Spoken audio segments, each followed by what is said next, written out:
What I'd like to do now is to move into concepts relating to what we do as counselors. As I've said previously, my approach is that we as rehabilitation counselors are professional counselors dealing with the impact of disability. And we do more, obviously, than just counseling. We also work with referral sources. We work with employers.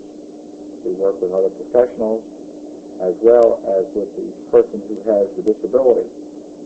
Let me start off by talking about my overall or general approach to counseling, and I think that what we do as counselors pervades and is pervasive throughout the entire rehabilitation process.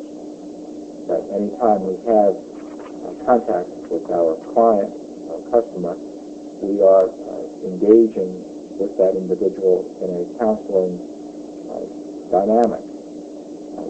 Counseling does not have to occur in our office with the person seated opposite us with the door closed.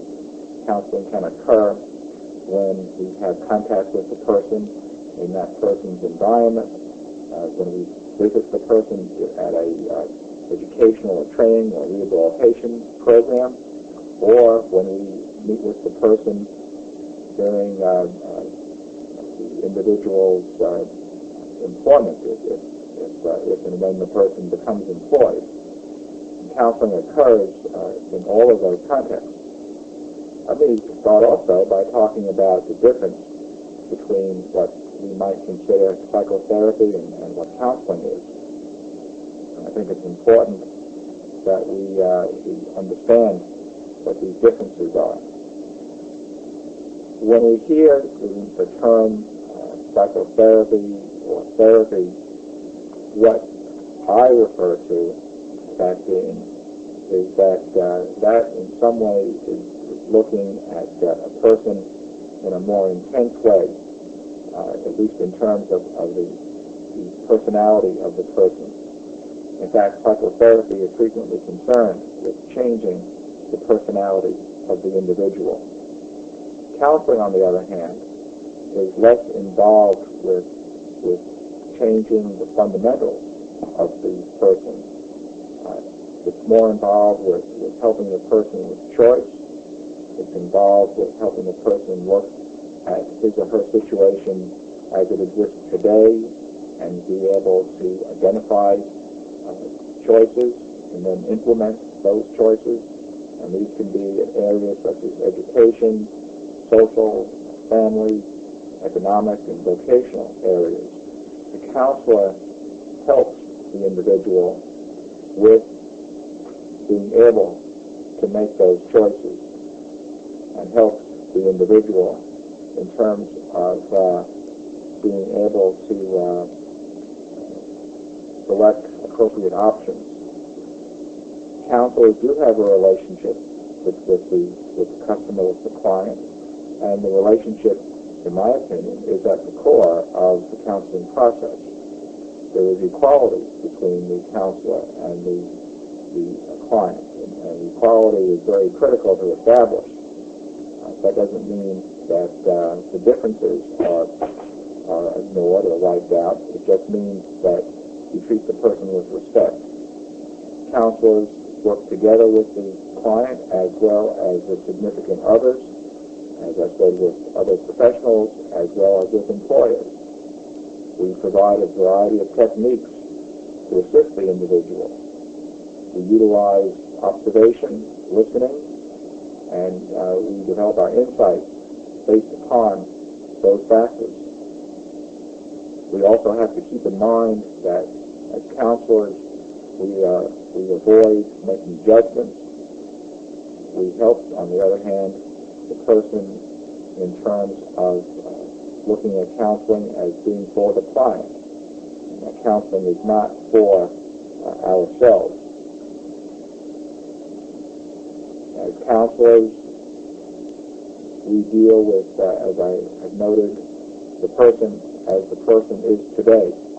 We don't, as a rule, we don't dwell on the person's unconscious as they might do in a psychotherapy or therapeutic relationship. We don't dwell on the factors such as ingrained personality factors of the individual. We don't dwell on the emotional factors of the person. We do dwell on looking at the current conscious awareness of the individual. We do talk about the relationships the person has. We talk about with the person effective relationships and effective behaviors, and we also explore behaviors that may not be effective. And we help the person to select or make choices to improve functioning. Counseling is supportive. Counseling also helps the person to implement new behaviors, new approaches. Yes, we do deal with feelings of the person, but we don't try to reconstruct the individual's basic personality structure. So if a person is classified as having, let's say, a bipolar disorder or a depressive disorder, our goal is to help the person function more effectively, and we would defer to and work with the psychiatrist who is prescribing medicine, or the psychologist or psychiatrist who is providing the more in-depth counseling which specifically addresses those personality issues and those aspects of the individual. Our involvement, and it certainly gives us enough to do in terms of responsibilities and activities, is to help the person be able to examine his or her functioning and his or her situation. That doesn't mean that on occasion we don't go back and talk to the person about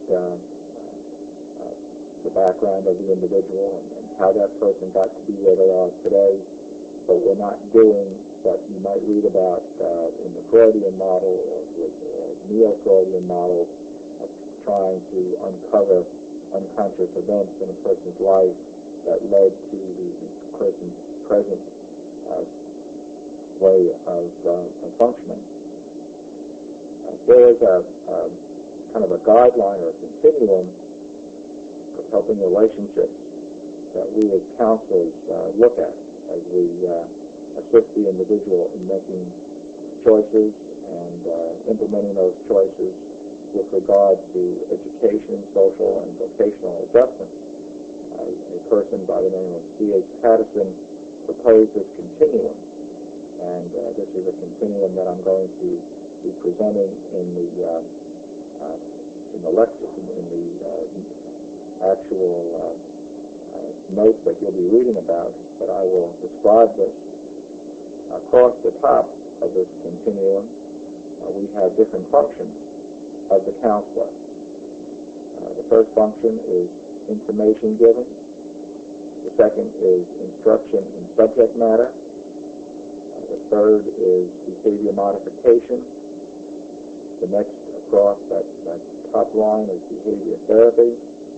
And then finally we have relationship types of counseling. And then on one side of the continuum, let's say on the left-hand side, we have first cognitive, and then impersonal, and then specific, followed by learning. And then on the other side, opposite cognitive, we have affective. Opposite impersonal, we have personal. Opposite specific, we have general. Opposite learning, we have performance. So let me give you some examples of what these mean. In terms of what we do when we give information, on a cognitive basis, we're telling somebody that they have an appointment to see a doctor on Wednesday at 9 o'clock. That's cognitive, it's impersonal, it's specific, and it's basically learning something new. As we move across with that same concept, we have instruction in subject matter. What we might say is, here are the directions for the doctor's appointment. and we might talk about different ways in which the person would go there, different directions that the person would go take, and we might even talk with that person about that, how to get there, and talk about the different options in terms of pros and cons of different ways of getting there. Then we have the behavior modification, and then the behavior therapy. I'm going to lump those together for the purposes of this example, and then split them apart as we talk. We might talk about the person's fears of taking, let's say, the bus to the doctor's appointment, and in that discussion it becomes somewhat less cognitive, less impersonal, somewhat less specific, and the learning becomes something a little more in terms of expecting performance rather than just being given information. Now, in the behavior modification approach, we might do something that is not as specific to the person, so we might, for example, talk about incentives for going. We might talk about a reward system for going, for taking the bus, and we might talk about ways in which the person, if they're fearful of crowds, let's say, we might talk about ways to overcome that fear, perhaps by taking an earlier bus before the rush hour occurs, or we might talk about such things as ways in which the person might ask for information if they're lost, and who they might ask if they have a difficulty. And then as we move to behavior therapy, we might talk a little bit more about the actual fears that the person has in that particular area. And then moving into relationship therapy, we will talk about the feelings solely that the person has. And we talk about let's say, if it's affective, we would talk about the fears of being lost, for example, or taking the wrong bus. And then it's more general in terms of the issues involved, are more general issues relating to how that person views this process. And then performance is such that the person hopefully will be able to do the expected behaviors, and the feelings of the person will then change to accommodate and allow the person to function in that particular area.